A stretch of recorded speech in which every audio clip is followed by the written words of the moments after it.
video art contains more theory in it, and you don't really need funding for it. Whereas in the film, you can't start without funding. Koken asked us to bring something that we either love or are annoyed by. Lu had a very interesting story. She was in the hospital when she was very young, and she was high on drugs because of a lot of pain. I woke up at the hospital post-orthopedic surgery, and there were these two giant pink rabbits next to me. Immediately she asked the relative, she said, "Can you take a picture of us?" It looks like a pretty surreal picture. And she brought this as the object. She said, "This is one of the most important experiences of my life." From the beginning, I knew I wanted the rabbit.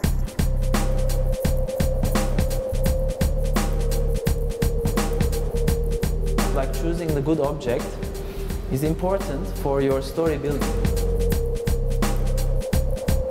We were learning some structure for art film with Koken, and he took us around the museum. Luckily that day the Museum of Islamic Art was close to the audience, the visitors, and then she wanted to do something in this empty space. I could see a lot of similarities between a hospital and a museum. It's very quiet, it's very clean.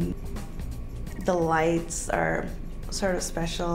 At some parts, they look very much like surgical lights. And so I drew from the similarities. I wanted to reproduce that moment where I was rushed into emergency. Because for her, it also describes her change from, she comes from Brazil, like many expats here, she was kind of shocked by the change, immediate change in her social and cultural codes. So she felt like the bunny. The rabbit is part of the space, but at the same time, it is so foreign to the space.